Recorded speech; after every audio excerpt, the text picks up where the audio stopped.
and a Kenyan film, and I have the whole crew right here. It is not one of those days. I love film, I love theater really, and typically, tungekuwa tuna smile talking about this, but then starting off the morning with this particular bit is sad. But then, this Kenyan film is called Impure. I'll let them introduce themselves first, and then you can take a look at the trailer. Ndio tuone how the visuals, I love the visuals first of all, how everything inakaa, kile Kiswahili kina borongo pale. Let's start from here. Your name, Rico, who you are, the role you play here, tukienda hivyo. Yeah, I'm Rico Herre. I'm the writer, director, producer of the film from Germany. So it's actually a German-Kenyan co-production.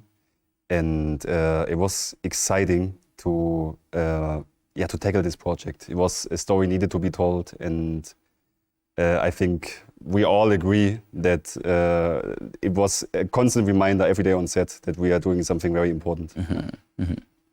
Yes. Okay. I'm Eunice Kacherua, living in Kenya at Kwale County, and in this movie, I'm the main actor by the name John. Thank you. Miaka ngapi? I'm 18 years old. 18, okay, right. Yeah. I'm Millicent Mwanza. I'm from Kwale County, and in this movie, I act as her younger sister. Okay. Thank you. For real, ni sisters ama ni script too? Okay. Good morning. My name is Hadija Abdul Kadir. I'm a filmmaker from Mombasa. Impure, I was the co-producer. Okay, so kando yako. Okay, good morning. Good morning. I'm Catherine Nduku from Kwale County. In the movie, I played the role of a mother. I was the mother of the two girls known as Kenya and June. Yeah. So. Good morning. Good morning. My name is Arnura Mwangi. Zakaribisha kwa mdomo. Yes. Morning. My name is Arnura Mwangi. I acted as a teacher in the movie. Okay. In real life, ni mwalimu ama ni ulijulia hapo? Yes. Oh, okay. So ili flow vizuri. Okay. So. And finally, yes. Good morning. My name is Ibrahim Sidede, and I was the music composer on this project. The music composer. Yeah. Right. So now that tumejua ni kina nani hawa, let's take a look at the trailer. Ndio ukiwatch the trailer, at least tume get a sense of who and what you're going to be talking about.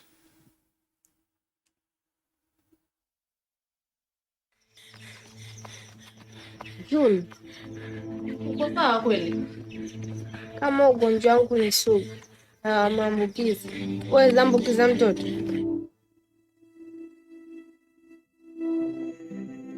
June, watoto wachanga wanatoka wapi? Hata sijui. Nadhani kuna muda unafika mambo yafanyika yenyewe. Kimya tafadhali, wacha. Haka ni kabinti kangu kadogo, ila msichana nadhifu wachafui. Pole baba. 1, 2, 3.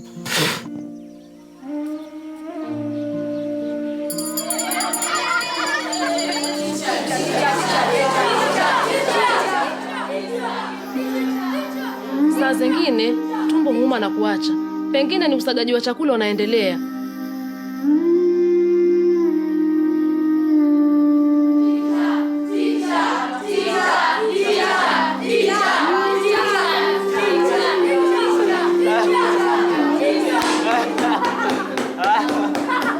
John, can you please leave the room?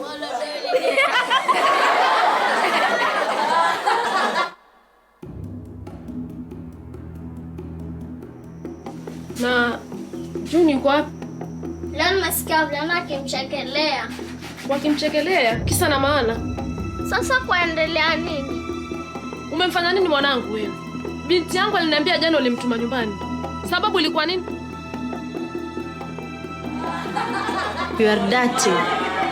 And when you are dirty, you should go home and clean yourself. Sijui kumetendeka nini.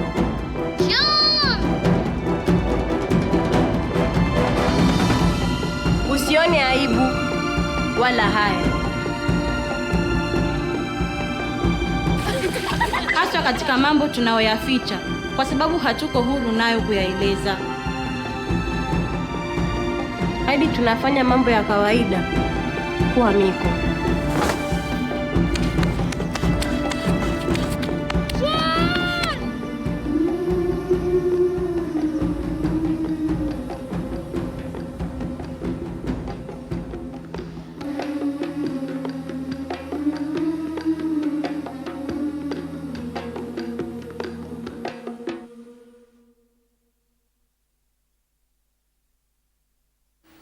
Right, there you have it. The trailer for that particular film is called Impure, and it's quite an interesting one.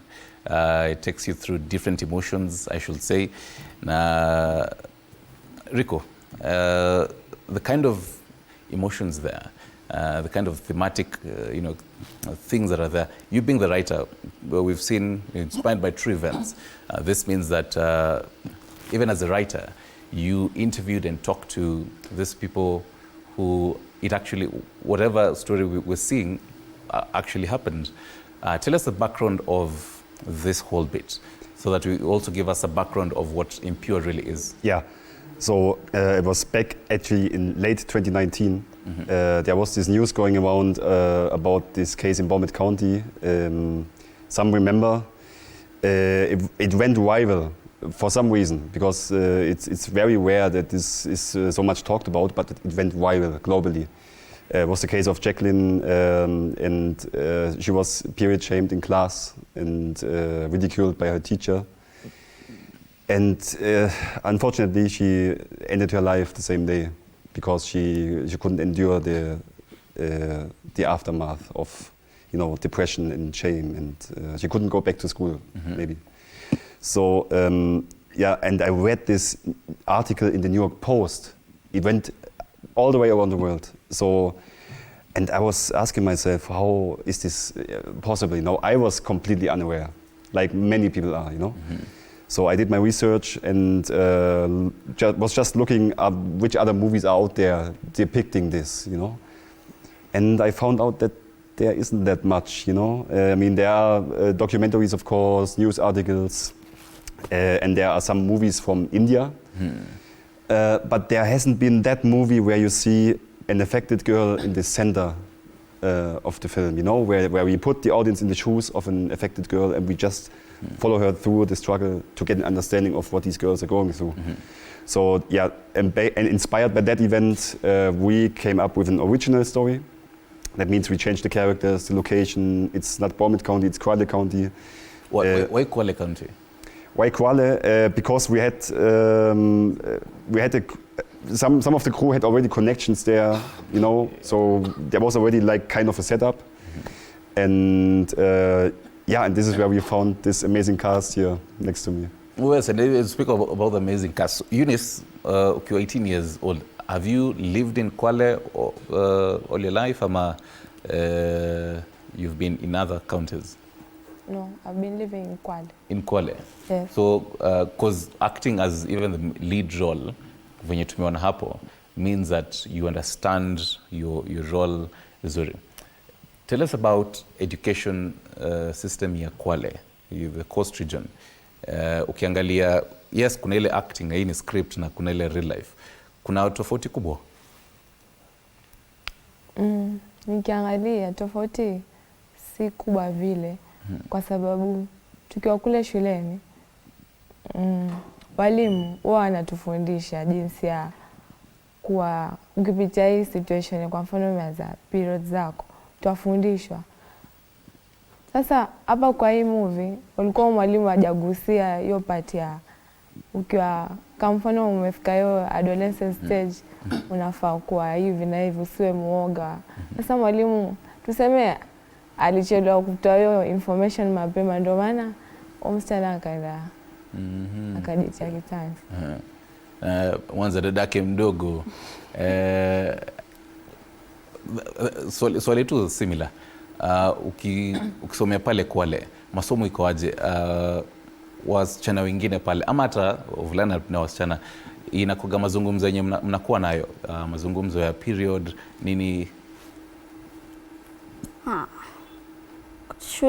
shuleni kwetu sisi walimu wetu wanatuweka, kuna siku ambazo walimu wanatuita mkutano.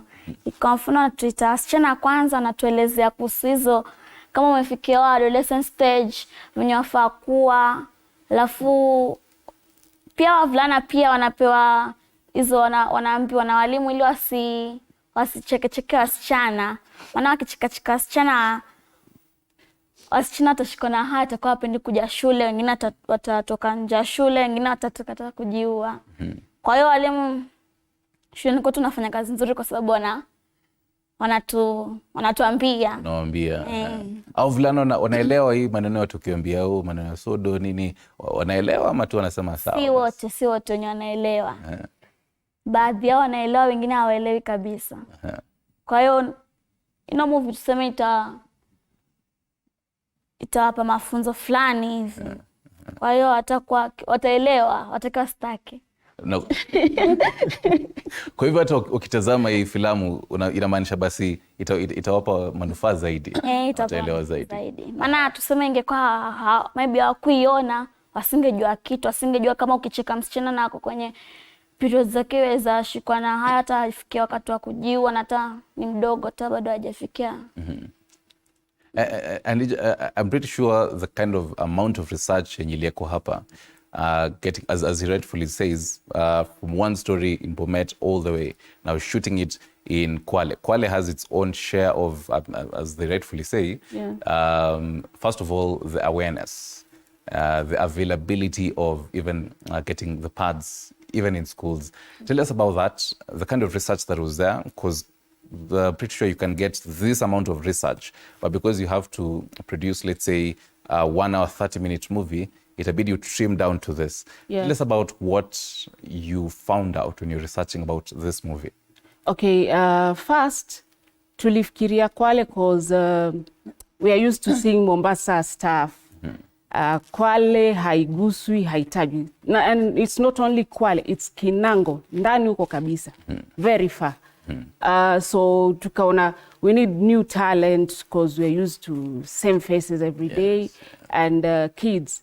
So it's also an opportunity for the kids in Kinango because pia tumefeel wao wako na hiyo need ya kupata hizo pads na awareness zaidi, because mostly watu concentrate na big towns wakasaudha small towns. So there was need kujua pia Kinango ni wapi. Nduku niliona ukiingia kwa ofisi ya mwalimu mkuu umekasirika kabisa. Unamuuliza nini umefanya. And role yako kama mzazi, again, your research, tuambie wazazi kule mahali kama Kwale ama hizi location kule ushago venye tunazita, their perception about mafunzo ya periods na some of this, even generally sexual health awareness. Mafunzo, wazazi wanaelewa ama wanaona manufaa ya kukuwa na mafunzo kama haya? Kwanza wacha niseme venye mwenzangu ametangulia kusema, penye tulishuti movie tuko Kwale lakini Kinango sub county. Kwale county, Kinango sub county, na Kinango ukiangalia Kinango ni ndani kidogo, ni mbali. Sasa wazazi wengi kule mahali hawana hiyo awareness.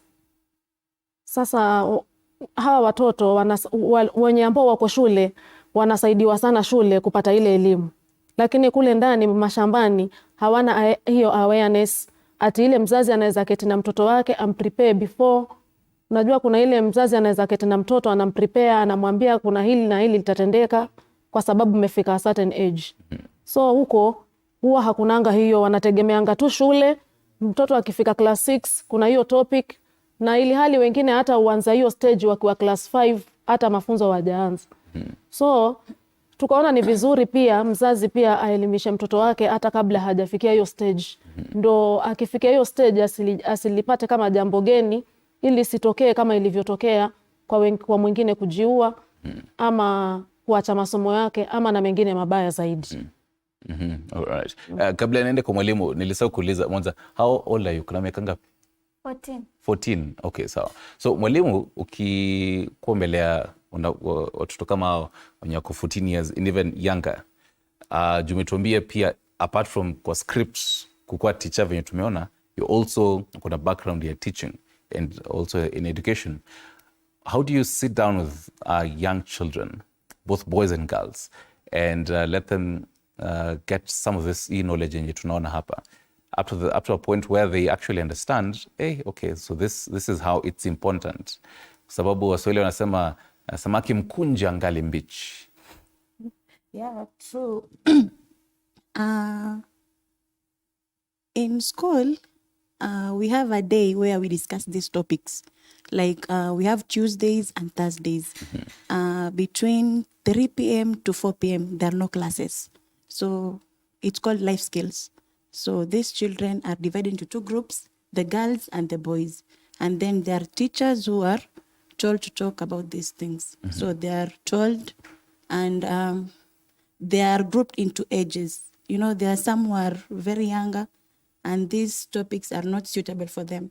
So we start from age around 10 to 14 then, yes. All right. Ibrahim, how long, because again, having this kind of research, it definitely takes a lot of time. First of all, going all the way to Kinango and interviewing and letting people even tell you this particular stories, it takes a lot of time, I would assume. Tell us when it all started, because I definitely know Rico will also jump in on this, when all this, bit started and up to the point where the whole composition of it ended and the journey in it. So for us, what happened is Rico got in touch, and this is 2022. I think they already shot the film at that point. And 2022. he discussed with me what he would like to achieve with the music. And what we decided was that we want to give a voice to the people who don't have a voice. So with this film, we decided that we're going to have several choirs. I think we have an adult choir and a children's choir as well, and a couple of soloists and a very wonderful child soloist as well. And our aim was just to create that sound that gives a voice to the people who can't speak up. So for the research part, we spent well over a year just on the music, just to make sure we get it right. I called in a lot of favors from my high school teacher, Moses Watatua, and several people. Eric Musyoka is one of my friends. He helped on this project. For 365, 66 days, what exactly were you going for on the music composition? Did you have something in mind? When you wake up, you're like, no, this isn't it. Then you let it rest, and then when you wake up, you're like, nah. No, well, as always, because I've worked on about 30 films at this point, but on this specific one, we were trying to relay an important message, and it was important to get it right. So in that 1 year, what we were doing is we get an idea and we try it out, because we knew that, well, when people hear it, no matter what language it's in, we needed to translate across. So what we did is we were going to have choirs singing it, and when Rico presented the script and the film, we saw that it was important to make sure that we spent as much time as needed to get it right and make sure we get it to the point where we feel comfortable that, yeah, we've truly got something here we believe is going to be worth people's time to come and watch and listen to as well. Yeah. Right. Rico, as you say, it's 365 days just for getting this music composition right as well, meaning even for the whole bit of composition and picking even the right cast, it was definitely a journey. Walk us through that as well. And we've just seen the trailer. First of all, how long is this film? What do you intend to, for someone who's watching it, what do you intend for them to pick when they are done watching it?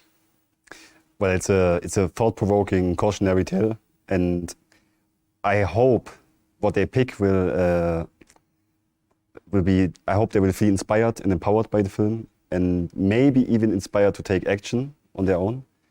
And I hope that this movie can be a contribution, to open the discourse, to just normalize menstruation, and that this might be a milestone, maybe even. On the road to end the stigma you know, but not just Kenya, you know. I don't want to give the impression that this is a sole Kenyan problem or something. This is just an example with a movie. This problem is global. It's a global disaster we are talking about, you know. And now that you mentioned that, because that was now my question. You've told us that it is a partnership between Germany and Kenya. When you look at Germany and how the awareness when it comes to menstruation and even the availability of pads as well, what can Kenya learn from Germany? Well, I think people are more open. It's not a big thing to talk about it. And no one actually would care if you say, hey, can I talk with you? I'm on my period or something. It's normal. It's normal. But also, I mean, this is the stigma. This is why the stigma is global. Also in Germany, what women usually do is they are cutifying it. They're using phrases like, I'm on my strawberry week. Okay. Something like this, you know. And yeah, and also, I think the boys and the men, they should have a better understanding globally. It's not just, you know, in terms of poverty. Of course, Germany is a wealthier country. You know, you have a good healthcare system, and no one actually has to suffer from poverty, because there's a social system implanted. So yeah, but still, also we still have to pay taxes on pets, and we also have homeless people who have no access to pets. So this is why period poverty is global. Scotland, for example, was the first country to give sanitary pads for free. Why? Because they also had to suffer period poverty. Yeah. So what can we learn? I don't know. I don't think that I have the right answer to this. But I think Kenya is on a good way, because the movement is already there. I think we are just contributing to the movement that is already there, and hopefully give a bit of fuel to the movement. Okay. Yeah. And the fact that now, kama Eunice, umetuambia uko 18 years old. Right now, in 2027, sijui kama utaamua upige kura. Maoni, it's your own choice. But when you're the Gen Z kind of movement, the kind of civic awareness yenye iko watu wakijua, this is what needs to be done. Unaona maoni yako ni gani kuhusu the awareness when it comes to period poverty? Mwenye alikuwa amesema, what does the government need to do? The government inafaa isaidie kuhusu kwanza pads. Sahii kitambo pads ilikuwa ni 50 bob. Sasa ukiangalia ifika 100. Na watu sahii leo kuna ule uhaba wa pesa. Kwa hiyo government yafaa ingilie kati. Isaidie watu na pads. Sana sana huko kwa interior huko. Right. Mwanza katika shule sasa ukiendelea, cause until hadi before umalize shule, ni nini unaona, kwa sababu kuna mwalimu hapa, ni nini wanafaa ongeze katika masomo ya menstruation, period poverty, ndio kila mtu aelewe vizuri? Walimu wanafaa mara kila wiki, yani isipite wiki, si lazima kila wiki, lakini usipite muda mrefu kabla wajaongelea kusoma swala haya na kuelimisha watu kuhusu hizi changes za kawaida, ili watu wapate kujua na watu waishi vizuri. Na najua obviously audience pia watataka kujua, ukiwa 14 ulianza kuact ukiwa na miaka ngapi?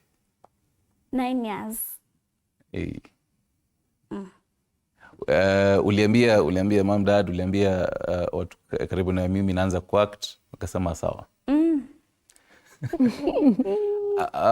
When you take a look at some of this, and the reason I was asking you that, so that you can also tell us the production bit, as well as how film is done in the coast region. How is it really?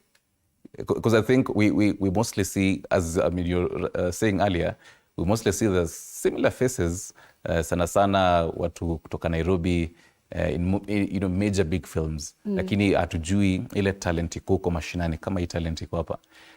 Film production iko aje kule coast? Actually, there's talent in cost. There is talent in cost. But unfortunately, they don't have the opportunity to showcase their talent.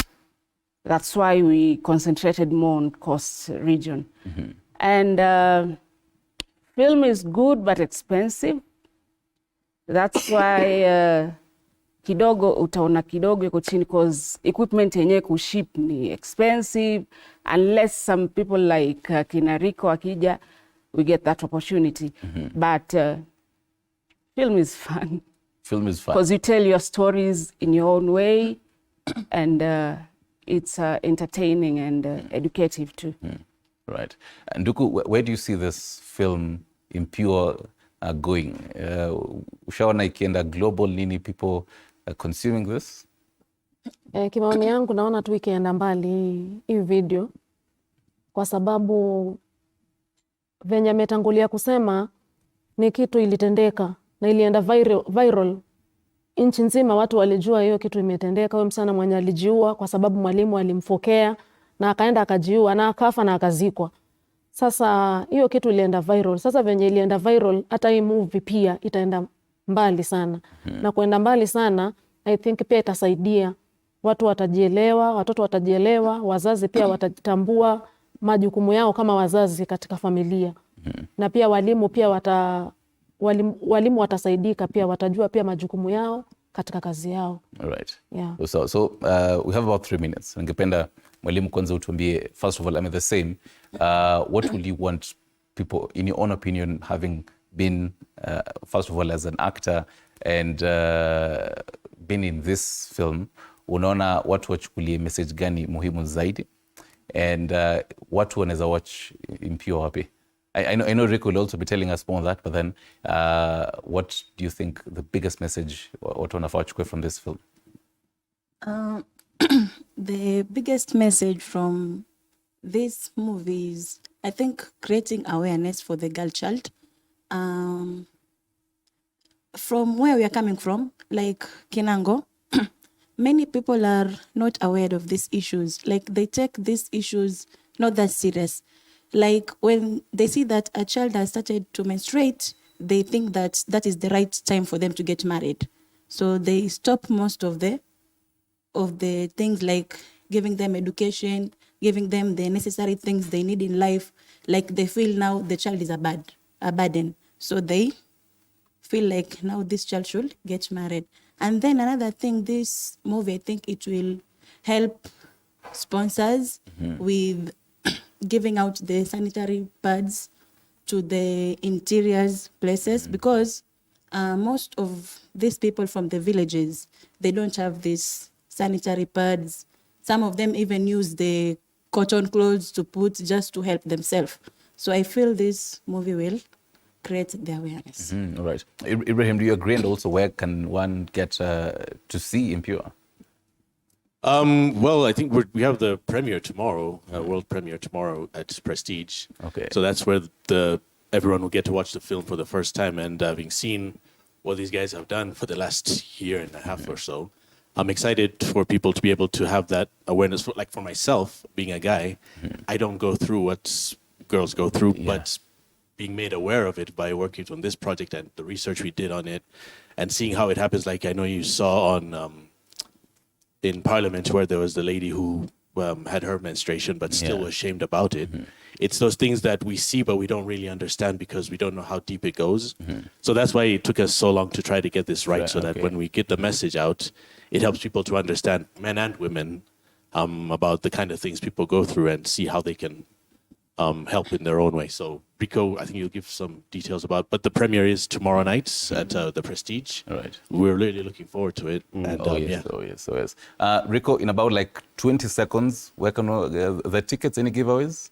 Yeah, we can raffle 5 tickets to the audience. So either you call in or you write online. So just let us know and we put you on the guest list. Oh yes, most definitely. Thank you very much. I'll be giving you those details on how to get 5 tickets, the first 5 people, and you pate form na mpoa wako this particular weekend. We're taking a short break. Morning Cafe continues in a few. Feel Good Friday on the 1s and 2s, 3s and 4s, the turntablist himself, DJ Granite.